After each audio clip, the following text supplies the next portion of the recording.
காசிநாத பாரதி சார்ட்டேருந்தே துவங்குறேன். எப்படி சார் அதிமுகலேருந்து 90% அதிமுகவினர் தாவேக்காக்கு வருவாங்க அப்படின்னு இதுக்கு முன்னாடியே யாதவர்ஜுனா சொன்னார். அதே மாதிரி ஒவ்வொரு நாட்களும் வார நாட்களில் வந்துட்டே இருக்காங்க. எடப்பாடி பழனிசாமி அமைதியாக இருக்கிறாரு. அதாவது தமிழ்நாட்டில் இருக்கிற காட்சி ஊடகங்கள் நீங்கள் உட்பட தமிழ்நாட்டில் வேறு எந்த பொலிட்டிக்கல் பார்ட்டியும் இல்லைங்கிற மாதிரி ஒரு மாயையை கட்டமைத்து கொண்டு வருகிறீர்கள். நான் வெரி பிகினிங்லேருந்து சொல்லிக்கிட்டு இருக்கேன், இது ஒரு நீர்க்குமிழி, காணல் நீர். எப்படி அஸ்ஸாம் கணபரிஷத்துங்கிற ஒரு கட்சியை ஊழலுக்கு எதிராக பிரபுல்லகுமார் மொகந்தாங்கிறவர் அஸ்ஸாம் மாணவர் விடுதலை முன்னணிங்கிற கட்சி மூலமாக முதலமைச்சர் பதவிக்கு வந்தார். இந்தியாவிலே முதலாக ஊழல் வழக்கிலே தண்டிக்கப்பட்டு முதலமைச்சர் பதவியை இழந்தவரும் அதே எந்த ஊழலுக்கு எதிராக கட்சி ஆரம்பித்தார் பிரபுல்லகுமார் மொகந்தா, அதே பிரபுல்லகுமார் மொகந்தா இன்றைக்கு இந்திய அரசியல்லையே அவர் கிடையாது. ஒரு காலத்தில் விபி சிங் பீரியடில் அந்த விபி சிங்கை பிரதமராக்குவதற்கு கலைஞர் கருணாநிதியிலிருந்து பிரபுல்லகுமார் மொகந்தா இரண்டாவது டாப் லீடராக இருந்தார்.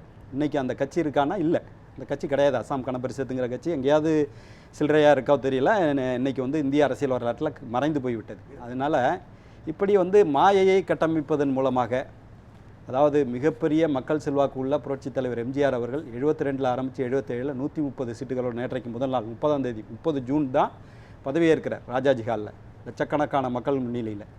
அப்படி மக்களுக்காக வாழ்ந்த தலைவர்களுக்கு மத்தியில் இன்றைக்கு மக்களை சந்திக்க மறுக்கின்ற, இன்றைக்கி இந்த போயிருக்கிற நீங்கள் ஒரு சில பேர்களை வைத்துக்கொண்டு 1,34,00,000 வாக்குகளை அனைத்து இந்திய அண்ணா திராவிட முன்னேற்ற கழகம் பெற்றிருக்கிறது. அதனுடைய வாக்கு வங்கியை அதை தக்க வைத்து கொண்டு தான் இருக்கிறது. எந்த இடத்துலையும் 1996 புரட்சித் தலைவி அம்மா அவர்களே தோற்று போனார்கள். இல்லை, போனவங்கெல்லாம் சட்டமன்ற உறுப்பினர்களாக இதுதான் சொல்கிறேன். புரட்சித் தலைவி அம்மா முதலமைச்சராக இருந்தவர்களே தோற்று போனார்கள். இந்த இயக்கம் இனிமேல் தேராது என்று சொல்லிவிட்டு இந்திரகுமாரியிலிருந்து ஆரம்பித்து மருங்காபுரி பொன்னிசாமியிலிருந்து ஆரம்பித்து அன்றைக்கு அவர்கள் சென்றதெல்லாம் இன்றைக்கி நீங்கள் இதோட கம்பேரே பண்ணக்கூடாது. இந்திராகுமாரியெல்லாம் அம்மா சொல்லி தான் ஊழல் செஞ்சோம் அப்படின்னு கன்ஃபெஷன் கொடுத்து அந்த இயக்கத்தை மூடுவிழா நடத்துவதற்கு கலைஞர் அவர்கள் பல்வேறு தகுதித்தங்களை செய்தார். அந்த சென்ற அந்த கடலாடி சத்தியமூர்த்தியிலிருந்து அன்றைக்கு விலகி சென்ற அந்த நபர்களுக்கு பின்னால் தான் இந்த இப்போ நீங்கள் சொல்கிறீங்களே இந்த விஜயபாஸ்கர், அந்த விஜயபாஸ்கர், இந்த விஜயபாஸ்கர், இப்படிப்பட்ட புதிய ரத்தம் பாய்ச்சப்பட்டதுங்கிறது அப்போ தான். அப்போ எல்லாருமே முடிவெடுத்தார்கள், அனைத்து இந்திய அண்ணா திராவிட முன்னேற்ற கழகம் இனிமேல் தேராது, இந்த இயக்கம்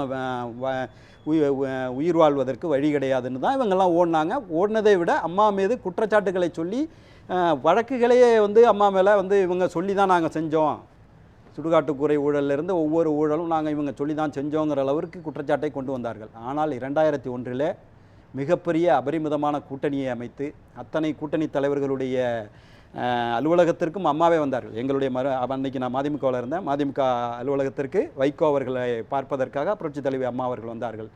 எந்த ஜிகே மூப்பனார் அம்மா அவர்களோடு இந்த அதிமுகவோடு கூட்டணி வைக்கக்கூடாது என்று தமிழ் மாநில காங்கிரஸ் என்ற ஒரு இயக்கத்தை உருவாக்கினாரோ, அதே ஜிகே மூப்பனார் அந்த தன்னுடைய என்ன நோக்கத்துக்காக கட்சி ஆரம்பித்தாரோ அந்த நோக்கத்தை விட்டுவிட்டு திமுக மீது இருந்த வெறுப்பில், ஏன்னா அவரை பிரதமராக விடாமல் தடுத்தது திமுகங்கிற அடிப்படையில் அவர் அந்த இயக்கத்தில் இருந்து விலகி, அந்த கூட்டணியிலிருந்து விலகி அன்றைக்கு அனைத்து இந்திய அண்ணா திராவிட முன்னேற்ற கழகம் வரலாற்றிலே இல்லாத அளவிற்கு 154 என்ற என்னுடைய நினைவு சரியாக இருந்தால் 154 தொகுதிகளிலே மிகப்பெரிய வெற்றியை பெற்று அன்னைக்கு 154 184 எனக்கு ஞாபகம் இல்லை, மிகப்பெரிய வெற்றியை பெற்றது. 133 இருக்கும் 2001 கூட்டணியோடு சேராமல் அதிமுக மட்டும் 133 அதிமுக மட்டுமே 134 144 அதிமுக மட்டும் கூட்டணியை சேர்க்காம நான் சொல்றேன். அன்னைக்கு அபரிமிதமான வெற்றியை பெற்றது அனைத்து. அதான் சார் 96 தோல்வி அடைகிறாங்க, 2001 அவங்க மீண்டு எழுந்துடுறாங்க. இடையில நாடாளுமன்ற தேர்தல்கள் எல்லாம் மிகப்பெரிய அளவில் 98 வெற்றி பெறாங்க, 99 வெற்றி பெறாங்க. நாங்க 30 லட்சம் ஓட்டு தான் வாங்கியிருக்கோமா, 1,34 லட்சம் ஓட்டுகளை வாங்கியிருக்கிறோம், ரைட்டுங்களா? அதனால இது ஒரு பெரிய தோல்வியோ இதுவோ கிடையாது. அப்படி ஒரு மாயையே உங்களை போன்ற ஊடகங்கள் கட்டமைச்சுக்கிட்டே வந்துகிட்டு இருக்கு. சரியா, எதுக்குமே விளக்கம் கொடுக்க மாட்டேங்கிறாங்க. இல்ல, விளக்கம் கொடுக்கணும்ல. அதாவது மகேந்திரன் போன்ற பூக்கடை வைத்திருக்கின்ற எளிய தொண்டர்கள், எங்களை போன்ற எளிய தொண்டர்கள் இன்றைக்கும் இயக்கத்திற்காக தீக்குளிக்கவோ உயிரை மாய்க்கவோ அது தவறான செயல் இருந்த போதிலும் கூட அந்த இயக்கத்தின் மீதான பற்றுதல் அப்படி இருக்கிறது. ஆனால் இந்த இயக்கத்தில் பதவிகளை இழந்த அனுபவித்தவர்கள், பதவி சுகத்தை அனுபவித்தவர்கள், இந்த சரி இவங்க ஏன் வித்தியாசமான உயிரினம்னு சொல்லுவாங்க. இல்ல வித்தியாசமான உயிரினம்னா பதவி இல்லைன்னா உயிர் வாழாது. அந்த மாதிரி இப்போ ஒரு வித்தியாசமான உயிரினமாக இவர்கள் வந்திருக்கிறார்கள். ஆனா இது வந்து அதாவது இதே ஒரு நிமிஷம் இருக்கலாம் சொல்லிடுறேன். இல்ல நீங்க ஏன் பதவி இல்லாமல் உயிர் வாழ மாட்டாங்கன்னு சொன்னதுக்காக சொல்றேன். திமுகவும் அதிமுகவும் சேர்ந்து ஆட்சி அமைக்கலாம் அப்படிங்கிற ஒரு முடிவுக்கு எடப்பாடி பழனிசாமி வருகிறார் சொன்னாங்க. யார் சொன்னது? யார் சொல்றது? சி.வி. சண்முகம் சொல்றாரு. சண்முகம் யாரு? எங்க தாவகாவுக்கு ஓட்டு போட்ட ஒரு சட்டமன்றத்தில் விசிலுக்கு ஓட்டு போட்டு வந்து அவர் இப்படி சொன்னாங்கன்னு சொல்றதெல்லாம் வந்து நியாயமான விஷயமா சொல்லுங்க? நீங்க என்ன symbol order, Indian symbol order, election symbol, ஒரு நிமிஷம் இருங்களேன். Election symbol reservation and allotment order 1968 para 2ல ஒரு சின்னத்தில் நின்று ஜெயிச்சுட்டு வாலண்டரிலி கிவன் அப் பண்ணி மாற்றி இதுக்கு வந்தீங்க ஓட்டு போட்டிங்கன்னாலே ஆட்டோமேட்டிக் டிஸ்குவாலிஃபிகேஷன். நல்லா தெரிஞ்சுக்கிடுங்க. Voluntarily give up this membership seat is automatically cancelled, டிஸ்குவாலிஃபைடுன்னு வருது. நீங்கள் வந்து ரெட்டலை சின்னத்தில் வாக்கு பெற்றுட்டு இல்லை பிஃபார்மில் கையெழுத்து போட்டவர் எடப்பாடியார். ரெட்டலை இப்போ நீங்கள் வந்து என்னென்னா பர்சனையும் சின்னத்தையும் தனித்தனியாக பிரிக்கிறீங்க. அங்கே வாக்கு விழுந்ததுங்கிறது லட்சக்கணக்கான வாக்குகள் விழுந்தது என்பது இந்த விஜயபாஸ்கர் என்ற நபருக்கும் அது இல்லாமல் இரட்டை இலை என்ற சின்னத்திற்கும் விழுந்த ஓட்டு. அந்த சின்னத்திற்கு தான் மக்கள் வாக்களித்தார்கள். நீங்க பர்சனை ரெண்டு பேரும் குற்றச்சாட்டு வருதுல்ல சார் எடப்பாடி பழனிசாமி? ஆமாங்க நாங்க பேசவே இல்லை திமுகவோடு ஆட்சி அமைக்கணும்னு முயற்சி செய்யல. திருமாவளவன் சொல்றாரு, கம்யூனிஸ்ட் கட்சி தலைவர்கள் சொல்றாங்க, போறவங்க வர்றவங்க அதிமுகவுடைய இரண்டாம் கட்ட தலைவர்கள் சொல்றாங்க. இல்லங்க போறவங்க வர்றவங்க அவதூறு அள்ளி தெளிப்பான். திமுகவோட போய் மெர்ஜர் ஆவறனே சொன்னாருன்னு கூட ஒருத்தன் சொல்லுவான். அதுக்கெல்லாம் பதில் சொல்ல வேண்டிய அவசியம் கிடையாது.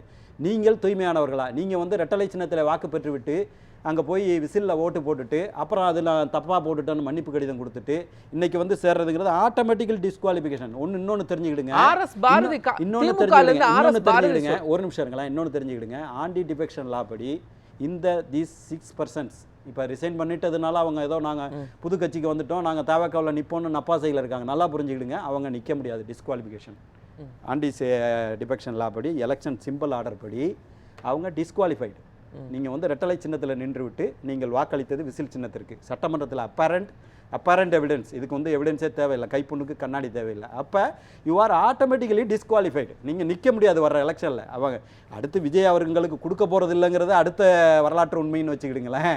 அதனால வந்து அவங்க வந்து கட்சியை காட்டி இப்போ இந்திரகுமாரி போனதுனாலையோ மருங்காபுரி பொன்னிசாமி போனதுனாலையோ அன்றைக்கு இருந்த அமைச்சர்கள் சேடப்பட்டி முத்தையா போனதுனாலையோ அன்றைக்கு கடலாடி சத்தியமூர்த்தி போனதுனாலையோ அனைத்து இந்திய அண்ணா திராவிட முன்னேற்ற கழகம் தன்னை தானே புதுப்பித்து கொண்டதே அன்றி எந்த இடத்துலையும் அதை விட கூடுதலாக தான் ஜெயித்தோம்.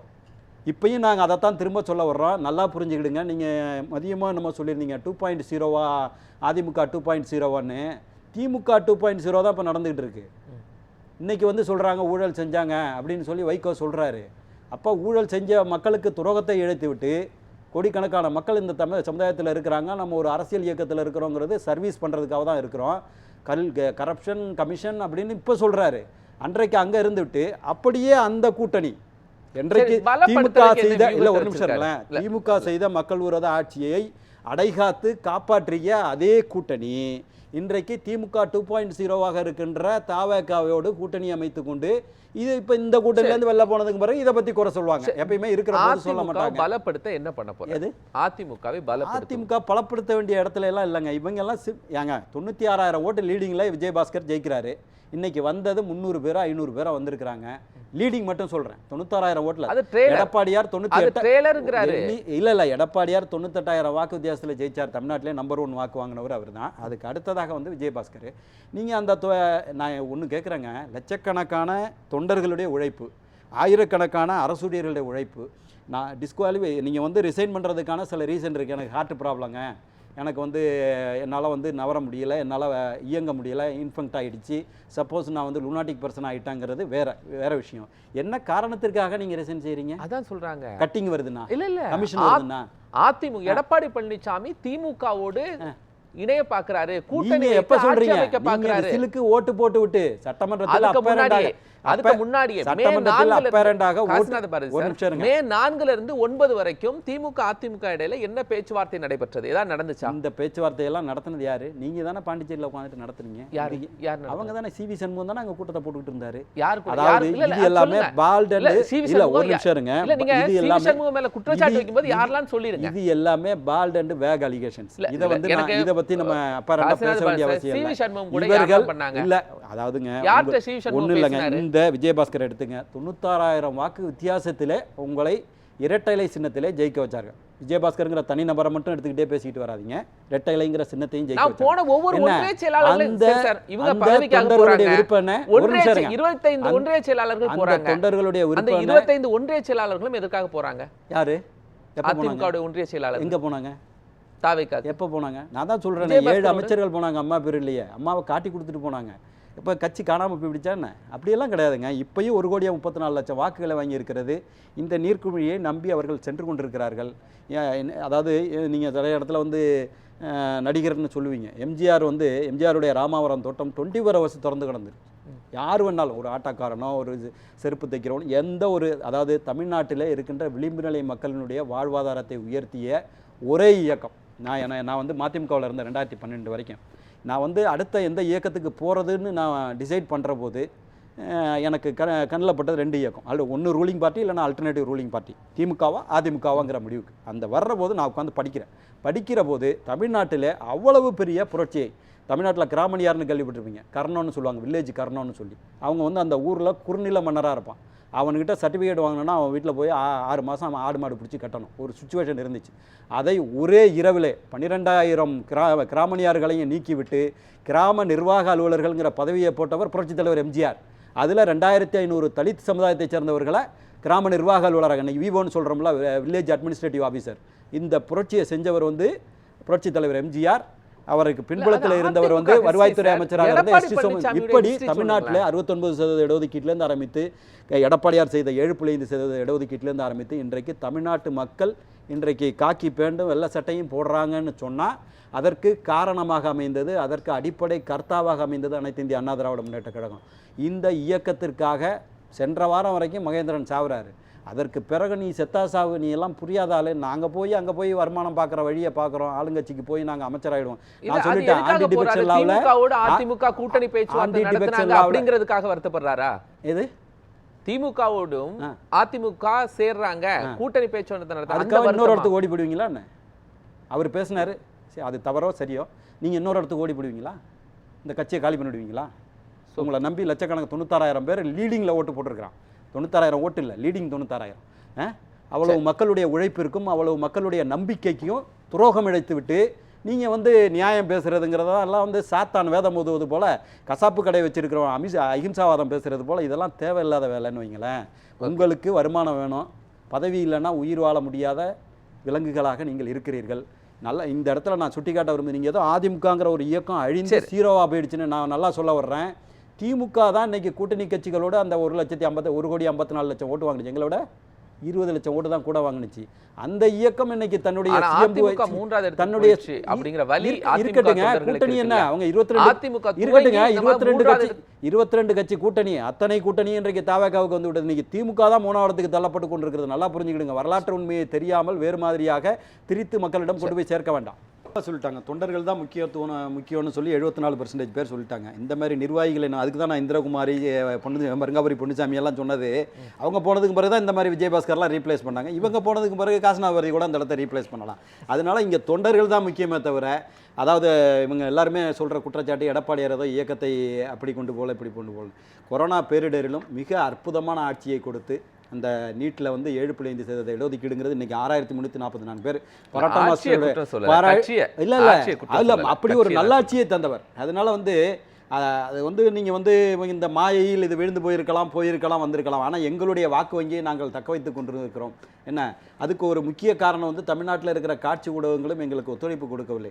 தேர்தலுக்கு முன்னே பார்த்தீங்கன்னா அவங்க, அதாவது நான் குறிப்பாக சொல்லணும்னா அந்த தொலைக்காட்சி பேரை சொல்லக்கூடாது, புதிய தலைமுறை தொலைக்காட்சியில் ரிசல்ட் வர்றதுக்கு முதல் நாள் கூட 181 தொகுதியில் வெற்றி பெறும் திமுகன்னு சொல்லி அப்படி ஒரு மாயையை அவர்கள் கட்டமைத்து கொண்டிருந்திருக்காங்க. அந்த மாயையை உடைத்து நாங்கள் 1,34,00,000 வாக்குகளை வாங்கி இருக்கிறோம் என்பதே எங்களுக்கு கிடைத்த மிகப்பெரிய வெற்றி தான்.